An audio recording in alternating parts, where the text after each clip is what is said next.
로마서 13장 8절부터 14절에 있는 말씀입니다. 우리가 예수님을 믿고 하나님을 사랑한다면 하나님이 주신 권위에 순종해야 합니다. 가정과 학교, 사회와 직장에서도 순종해야 합니다. 사탄은 권위를 무너뜨리려고 합니다. 권위를 가진 사람들은 권위를 잘 사용해야 합니다. 하나님이 주신 권위를 남용해서는 안 됩니다. 권위를 가지고 돈벌이를 하거나 권력의 수단으로 사용해서도 안 됩니다. 권위 밑에 있는 사람들은 비록 잘못된 권위고 존경할 수 없는 권위를 할지라도 그 권위에 상처를 주면 안 됩니다. 이것이 우리가 이 세상을 사는 원리입니다. 우리는 세상을 반항함으로 변화시키는 것이 아니라 순종함으로 변화시켜야 합니다. 우리는 주 예수 그리스도로 옷을 입어야 합니다. 하나님께서는 우리를 구원하시고 우리에게 알맞은 옷을 입혀주셨습니다. 이 옷을 잘 입고 있으면 그리스도인으로서 합당한 삶을 살게 되지만 이 옷을 아무렇게나 입거나 벗어버리면 그리스도인으로서 그 이름에 걸맞지 않은 삶을 살게 됩니다. 먼저 율법의 완성인 사랑에 대해서 살펴보겠습니다. 8절입니다. 피차 사랑의 빛 외에는 아무에게든지 아무 빚도 지지 말라. 남을 사랑하는 자는 율법을 다 이루었느니라. 우리의 삶의 원칙은 사랑의 빛 외에는 아무 빚을 지지 말라고 합니다. 전에는 모든 것이 원수같이 여겨졌습니다. 남편도 부모도 형제도 원수 같았습니다. 그런데 이제는 모든 것이 사랑의 빛으로 다가오기 시작합니다. 내가 죄인임을 깨달았기 때문입니다. 그러니 예수님을 만나면 내가 가진 모든 것이 빚이 됩니다. 인생 자체가 일종의 부채입니다. 부모에게서 태어날 때부터 우리는 갚을 수 없는 부채를 안고 태어납니다. 내가 노력하거나 잘나거나 원해서 태어난 것이 아닙니다. 어머니는 10달을 품고 해산의 고통을 겪으면서 나를 낳아주셨습니다. 뿐만 아니라 성장해서 자립할 수 있는 성숙한 인간이 될 때까지 끊임없는 또 아낌없는 도움을 주고 저희는 또한 받았습니다. 부모의 사랑은 돈으로 계산할 수 없습니다. 잘난 부모든 못난 부모든 상관없이 말할 수 없는 부채를 안고 자식들은 자라왔습니다. 거기 자기가 잘나서 공부 잘한 줄 알고 똑똑해서 성장한 줄 알지만 그렇지 않습니다. 구원에 관해서도 마찬가지입니다. 구원받는데 내가 한 것은 아무것도 없습니다. 나의 선행과 나의 노력이 내 구원에 도움을 주지 않았습니다. 전적으로 하나님이 우리를 사랑하사 자기 아들 독생자 예수 그리스도를 세상에 보내 십자가에 죽게 하심으로 우리가 구원받았습니다. 우리는 받은 것밖에 없습니다. 이 세상에서는 하나님이 만드신 권위에 순종하고 개인적으로는 구원받은 사람으로서 피차 사랑의 빛 외에는 아무 빚도 지지 말라고 하십니다. 이 말씀은 사랑을 받아본 사람에게 주는 말입니다. 사랑을 받아본 적이 없는 사람은 남을 사랑할 줄 모릅니다. 그리스도 때문에 감당할 수 없는 큰 구원을 받고 그 구원이 진짜라면 우리는 다른 사람을 용서하고 사랑할 수밖에 없습니다. 사랑을 받았다면 남에게 사랑을 베풀어야 하지 않겠습니까? 적어도 우리가 받은 사랑의 10분의 1은 남에게 베풀어야 합니다. 사랑은 갚아도 다 갚을 수 없는 빚입니다. 사랑의 정의는 갚을 수 없는 빚입니다. 미완성의 빚입니다. 사랑은 갚을수록 더 커집니다. 사랑은 끝나지 않는 것이죠. 사랑을 많이 했더만 사랑이 없어졌어. 이런 건 있을 수 없습니다. 진짜 사랑은 하면 할수록 더 빚이 많아집니다. 바울은 로마서 1장 14절에서 자신을 복음의 빚진 자라고 고백합니다. 그렇습니다. 그리스도인은 빚쟁이입니다. 빚진 자는 늘 죄인처럼 고개를 들지 못하고 삽니다. 내가 복음을 전해 주어야 할 사람이 많기에 늘 빚쟁이 같은 느낌이 듭니다. 그래서 열심히 일합니다. 예수 믿는 사람들은 빚진 마음으로 살아야 합니다. 미처 복음을 전하지 못한 빚진 마음으로 살아야 합니다. 로마서 8장 12절부터 14절에 보면 그러므로 형제들아 우리가 빚진 자로 돼 육신에게 져서 육신대로 살 것이 아니니라. 너희가 육신대로 살면 반드시 죽을 것이로되 영으로서 몸의 행실을 죽이면 살리니 무릇 하나님의 영으로 인도함을 받는 그들은 곧 하나님의 아들이라고 했습니다. 우리는 육신에 빚진 자도 아니고 육신의 노예도 아닙니다. 우리는 영에 빚진 자입니다. 우리는 이 거룩한 삶에 빚진 자들입니다. 갚아도 갚아지지 않는 빚이 있습니다. 사랑할 수 없는 사람까지 사랑하는 것이 사랑입니다. 사랑받을 만한 가치가 없는 사람에게 시간을 내주시고 돈을 쓰시고 먹을 것을 줘보십시오. 마치 하나님이 내 가슴 속에 계신 것 같은 느낌이 듭니다. 가난한 자를 도와주면 하나님이 내 옆에 계신 것 같습니다. 하나님은 항상 가난한 자들과 함께 계십니다. 사랑받을 수 없는 사람, 사랑받을 자격이 없는 사람, 나아가 원수까지도 우리가 사랑하기를 하나님은 원하십니다. 남을 사랑하는 자는 사랑을 다 이루게 됩니다. 사랑은 미완성이지만 그 미완성의 과정을 통하여 율법이 완성된다고 합니다. 비록 갈등하며 살 수밖에 없는 사람이지만 성령의 법이 임하시면 이 육신의 욕망이 내 몸에서 빠져나가기 시작합니다. 인간의 육은 율법을 지킬 수 없습니다. 그러나 하나님의 영은 율법을 숨길 수 있습니다. 갈등을 느낄 때마다 혼자 헤어나리고 애쓰지 마십시오. 우리의 힘으로나 경험으로나 지식으로는 안 됩니다. 종교로도 안 됩니다. 방법은 단 한 가지입니다. 성령을 사모해야 합니다. 나의 실수와 부족함과 한계를 고백하면서 하나님께 항복을 선언해야 합니다. 성령님이 내 몸에 들어오셔서 육을 몰아내기 시작합니다. 육의 생각을 깨버리기 시작합니다. 그때 우리에게 성령으로 말미암아 하나님의 법을 섬길 수 있는 영적인 능력이 주어집니다. 성령님이 우리 안에 들어오셔서 내 육신의 문제를 해결해 주면 하나님의 사랑이 우리 마음에 부어지기 시작합니다. 그러나 거기서 끝나면 우리는 다시 육신으로 돌아가게 됩니다. 하나님의 사랑이 부어질 때 그 사랑을 잡아야 합니다. 사랑으로 적용하고 살기 시작하면 어렵고 힘들고 고통스러워도 성령 충만한 삶을 살게 됩니다. 성령이 임하면 사랑의 행동을 하십시오. 구제하고 도와주고 전도하십시오. 이 일을 계속하면 뒤로 물러나지 않습니다. 그러나 성령 받고 그것으로 끝나면 다시 원래 자리로 돌아갑니다. 성령 받고 나서 우리가 해야 할 일은 빚을 갚는 것입니다. 사랑의 빚 갚는 적용을 하십시오. 몸으로 봉사하십시오. 사랑의 빚을 갚으십시오.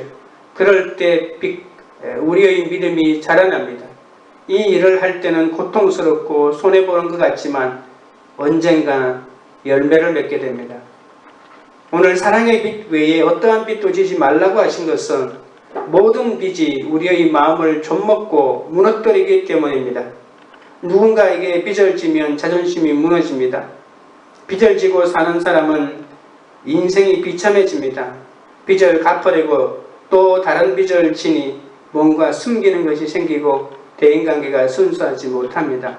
나만 망하는 게 아니라 배우자도 망하고 자녀도 부모도 형제도 이웃에게까지 손해를 끼칩니다. 그러니 가족과 이웃을 사랑하려면 어떠한 빚도 지지 말라고 하는 것이 단순히 사랑하라고 하는 말이 아니고 다른 빚은 내가 절대로 지지 않겠다.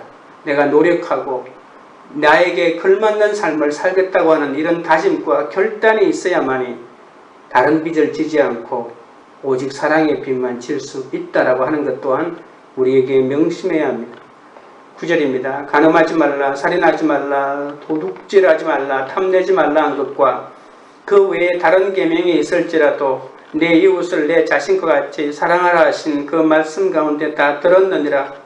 사랑은 이웃에게 악을 행하지 아니하나니 그러므로 사랑은 율법의 완성이니라. 사랑은 율법을 완성합니다. 사람들이 왜 간음을 할까요? 배우자를 사랑하지 않기 때문입니다. 상대를 쾌락의 대상과 이용물로만 생각하기 때문에 간음합니다. 왜 살인을 합니까? 사랑하는 사람은 살인하지 않습니다. 오히려 자신이 희생합니다. 도둑질하는 이유도 사랑하지 않기 때문입니다. 사랑하는 사람에게는 무엇이든지 가져다 주려고 합니다. 왜 탐욕이 생깁니까? 사랑하지 않기 때문입니다. 사랑하십시오. 그러면 간음도, 살인도, 도둑질도 하지 않습니다. 사랑하는 사람의 물건을 어떻게 도둑질할 수 있겠습니까? 그러나 인간은 단 한 번 간음하지 않는다고 단언할 수 없습니다. 혹 간음하지 않더라도 음욕을 품을 수 있습니다. 이것을 막을 길이 인간에게는 없습니다. 도둑질하지 않아도 탐심을 막을 길이 없습니다. 우리는 율법을 이룰 수 없습니다. 그러나 길은 한 가지밖에 없습니다. 사랑하십시오. 그래서 사랑은 율법의 완성입니다. 하나님을 모르는 사람이 간음하고 살인하는 것은 어쩔 수 없는 일입니다. 인간이 죄인이기 때문에 막을 수가 없습니다. 하지만 하나님을 만난 사람, 하나님을 사랑하는 사람은 죄를 짓고 싶어도 지을 수가 없습니다. 율법이 강력해서 죄를 안 짓는 게 아닙니다. 사랑이 율법을 지키게 합니다. 여러분은 무엇으로 살아갑니까? 남편이 벌어다 주는 돈으로 삽니까? 아내가 지어주는 밥으로 삽니까? 내가 벌어다 주니 내 식구들이 그 돈으로 사는 것 같습니까? 내가 학비 대주고 용돈 주니 그리고 걱정까지 해주니 아이들이 그것으로 사는 것 같습니까? 사람은 사랑 때문에 살아갑니다. 사랑받고 사랑하니 살아갈 수 있는 것이죠. 사랑은 전해지는 것입니다. 흘러가는 것입니다. 부모님으로부터 사랑을 받고 자라야 내가 낳은 자식도 사랑할 수 있습니다. 내게 사랑이 없으면 내 자식, 내 이웃을 돌볼 마음도 우러나지 않습니다. 그냥 율법의 관계로만 있을 뿐입니다. 내 이웃을 내 몸같이 사랑하려면 내 몸을 귀히 여기시는 하나님의 사랑을 먼저 깨달아야 합니다. 사랑의 충동이 생겼을 때 결심하십시오. 결단하십시오. 사랑의 행동을 시작하십시오. 그때 우리의 믿음은 멈추지 않고 자라나기 시작합니다. 적용 질문입니다. 하나님께 가족과 지체들에게 사랑의 빚진 삶을 실감합니까? 그 빚을 갚기 위해 포기하고 인내한 간증이 있습니까? 간음하고 거짓말하고 문제만 일으키는 가족을 보며 그것이 나를 사랑해달라는 절규임을 깨닫습니까? 둘째로 빛의 갑옷입니다. 11절입니다. 또한 너희가 이 시기를 알거니와 자다가 깰 때가 벌써 되었으니 이는 이제 우리의 구원이 처음 믿을 때보다 가까웠습니다. 구원은 세 가지 시제가 있다고 합니다. 예수님을 믿음으로 구원받았다라고 하는 과거 시제가 있고 또 현재 예수님을 믿음으로 성화되어 가고 있고 또한 미래형으로 마지막 날에 완전한 구원인 영화에 이르게 됩니다. 처음 예수님을 믿을 때는 하나님의 자녀답게 살지 않아도 용납하십니다. 그러나 예수 믿은 지 10년이 지났는데도 아직 감정놀이에 사로잡혀 있다면 부끄러운 일입니다. 지금은 처음 믿던 때가 아닙니다. 우리의 구원이 처음 믿을 때보다 훨씬 더 가까웠습니다.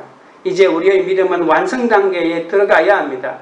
말하는 것이나 행동하는 것을 책임지는 존재가 되어야 합니다. 12절입니다. 밤이 깊고 낮이 가까웠으니 그러므로 우리가 어둠의 일을 벗고 빛의 갑옷을 입자. 밤이 깊고 낮이 가까웠다는 것은 역사에 동이 트고 있다는 말입니다. 주님 다시 오실 날이 머지 않았는데 아직도 어둠 속에서 머뭇거리며 잠만 자고 있을 수는 없습니다. 이 말씀 때문에 어거스틴이 회심했습니다. 전에는 변명이 통했습니다. 괜찮아, 하나님이 도와주실 거야, 평안할 때야. 그러나 이제는 아닙니다. 이제는 자다가 깰 때요. 구원의 완성 단계입니다. 지금은 깊은 밤이 아니고 동이 트오는 새벽입니다. 어둠의 옷을 벗어야 합니다. 어둠의 옷을 벗기 위해 해야 할 일이 무엇일까요? 낮과 같이 단정한 삶을 택해야 합니다. 낮과 같이 단정한 삶은 투명한 삶입니다. 우리의 삶이 투명해야 합니다. 교회도 투명해야 합니다. 어떤 사람들은 가리는 일이 너무 많습니다.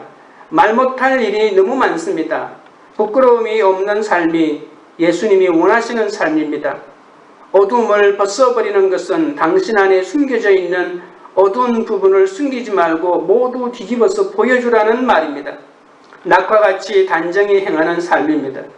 우리 안에 있는 어둠의 부분을 제거해야 합니다. 그리고 갑옷을 입으라고 했는데 갑옷은 전투복입니다. 전쟁에서 이기는 게 중요하지 잠깐 갑옷 입었다고 답답한 게 문제가 아닙니다. 당연히 갑옷을 입고 사니까 얼마나 답답하겠습니까? 그러나 그 답답함이 부담스러워 갑옷을 벗어버리면 안 된다는 것입니다. 전투복은 깨어있는 자세를 의미합니다. 항상 깨어있는 사람은 무엇이 중요하고 언제 무엇을 해야 하는지를 아는 사람입니다. 이 갑옷은 우리 스스로 입는 옷입니다. 갑갑해도 내가 절겨 구속당해야 하는 것이죠. 잠깐 무겁고 힘들어도 영원한 승리를 위해서 입어야 할 옷이 바로 빛의 갑옷입니다. 적용 질문입니다. 밤에 깨어있고 낮에 자느라고 일상생활에 지장을 받고 있습니까? 남을 비방하고 꼬투리 잡는 데는 깨어있고 칭찬이나 용서에는 자고 있습니까? 그런 어둠을 물리치기 위해 큐티와 예배의 갑옷으로 무장합니까? 셋째로 주 예수 그리스도로 옷 입자는 부분입니다. 13절 낮에와 같이 단정히 행하고 방탕하거나 술 취하지 말며 음란하거나 호색하지 말며 다투거나 시기하지 말고. 주 예수 그리스도로 옷 입는 것은 단정히 행하고 비방하거나 술 취하지 않는 것이라고 합니다. 이 사회는 술 권하는 사회입니다. 우리 민족은 술 마시는 문화가 특이합니다. 술을 마셔도 한 번으로 끝나지 않고 1차, 2차, 3차까지 마시고 폭탄주까지 만들어 마십니다. 우리는 술 먹고 자기만 기분 좋게 즐기는 것이 아니라 밖에 나가서 아무데나 토하거나 하고 고성방가도 합니다. 또한 음주운전까지도 끊이지 않습니다. 자기 몸을 학대하고 자기 인격을 학대합니다. 술만 먹으면 개처럼 행동하는 것이 우리나라의 술 문화고, 술 먹고 하는 일은 법정에까지 정상 참작을 하는 희한한 나라가 바로 우리나라입니다. 음란과 호색하지 말고 멀리해야 한다고 말합니다. 세상은 이미 바벨론의 엄녀들로 가득합니다. 제일 무서운 것은 언론 매체의 음란 문화가 가득합니다. 모든 기업이나 언론 매체가 창녀들에게 잡혀 있습니다. 성을 이용하는 것이 아니라 성에게 사로잡혀 있습니다. 음란과 호색의 노예가 되었습니다. 벗어나십시오. 거룩한 예수의 신부로 살아야 합니다. 또한 다투거나 시기하지 말아야 합니다. 우리 사회는 미움과 폭력으로 얼룩져 있습니다. 오늘날 사회는 전부 방탕과 술 취하는 것으로 가득 차 있습니다. 술이 없으면 사업이 되지 않습니다. 우리나라는 음란과 호색으로 가득 차 있습니다. 그것이 우리의 문화입니다. 미움과 폭력으로 가득 차 있습니다. 이런 어둠의 일을 벗지 않으면 심판이 옵니다.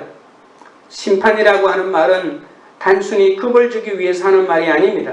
사실입니다. 지옥은 존재합니다. 정말 불쌍한 사람은 누구입니까? 정말 불쌍한 사람은 북한 사람이 아니라 오늘날 남한에 있는 교회입니다. 이것은 한꺼번에 기도 안 두고 해결될 문제가 아닙니다. 그리스도인은 우리가 마땅히 해야 할 일을 해야 합니다. 수모를 당해야 하고 대가를 치러야 합니다. 다시 말하면 회개해야 하는 과정을 거쳐야만 새로워질 수 있다는 것입니다. 다른 말로 하면, 오늘 본문에 있는 말로 하면 어둠의 옷을 벗어버리고 빛의 갑옷을 모두 갈아입어야 합니다. 모두 자원해서 내가 힘들고 내가 구속당하는 일들을 내가 선택하고 당신이 옳도다라고 하는 마음 자세로 돌아가야 합니다. 14절입니다. 오직 주 예수 그리스도로 옷 입고 정욕을 위하여 육신의 일을 도모하지 말라. 빛의 옷이란 예수 그리스도 그 자체입니다. 예수 그리스도는 길이요 진리요 생명입니다. 빛이 오면 어둠은 떠납니다.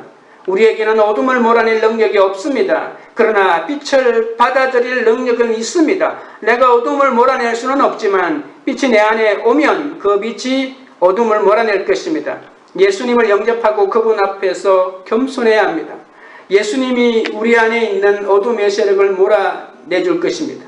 우리가 어떻게 나라를 살릴 수 있겠습니까? 우리 모두는 회개와 뼈아픈 고통을 참아야 합니다.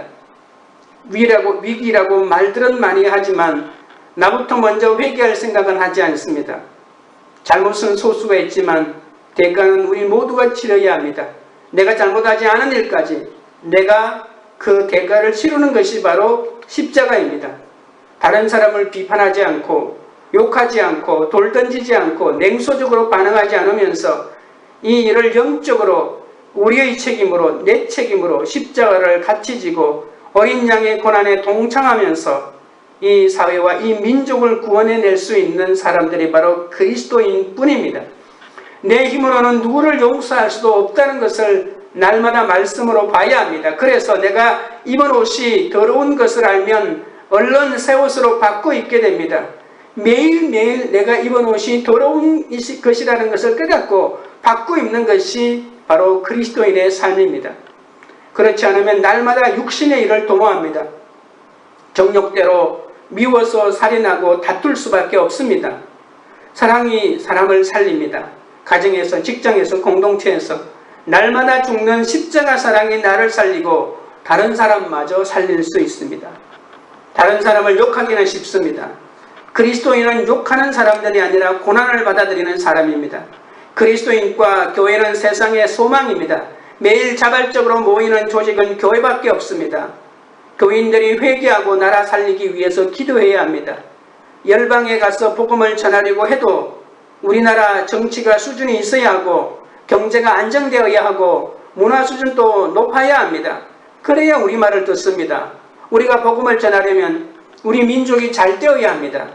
코로나 바이러스 사태에도 절망하면 안 됩니다. 왜 하필 우리나라만 아직도 분단의 아픔을 겪어야 하느냐고 원망해서도 안 됩니다. 하나님은 북한만 다루시는 것이 아니고 우리도 다루시기 위해서 채찍을 드실 수가 있습니다. 그러니 오히려 감사해야 합니다. 절망하지 말아야 합니다. 교회가 국민들을 격려하고 소망을 주어야 합니다. 지금은 자다가 깰 때입니다. 내 가정이 깨고 내 교회가 깨고 우리 한국 교회가 깰 때입니다. 구원은 처음 믿을 때보다 훨씬 더 가까워졌습니다. 밤이 깊고 낮이 가까이 있습니다. 우리에게 그리스도로 인하여 소망이 있습니다. 적용 질문입니다. 사업이 망했습니까? 책임지고 감옥에 갈 일이 있다면 가십시오. 배우자가 바람을 피웠습니까? 가정을 지키기 위해 어떤 모욕이라도 감당하십시오. 자녀가 가출했습니까? 말씀대로 양육하지 못한 부모의 죄를 깨달으며 무조건 안아주십시오. 오늘 있을 만남과 모임, 대화 속에서 주 예수 그리스도로 옷 입는 것이 무엇인지 실천해 봅시다. 기도드리겠습니다. 하나님 아버지, 감당하기 힘든 부모와 배우자와 자녀가 있습니다. 그들로 인해 삶의 무게가 너무도 무겁게 느껴집니다. 그러나 나를 위해 죽어주신 주님을 생각할 때 그들이야말로 내가 사랑의 빚을 갚아야 할 대상인 것을 알게 하여 주시옵소서. 하나님께 가족과 지체들에게 사랑의 빚진 자임을 실감하고 그 빚을 갚기 위해 포기하고 인내하게 하여 주시옵소서. 간음하고 거짓말하고 문제만 일으키는 가족을 보며 그것이 나를 사랑해달라는 절교임을 깨닫기 원합니다. 날마다 육신의 일을 도모하고 한 가지 계명도 지킬 수 없는 나이지만 내 가족을 사랑하기로 결단할 때 빛의 갑옷을 입게 될 줄 믿습니다. 잠시 갑갑하고 무거워도 기쁘게 빛의 갑옷을 입고 깨어있는 삶을 살게 될 줄 믿습니다. 내 가정과 공동체를 사로잡은 이 어둠을 물리치게 될 것을 믿습니다.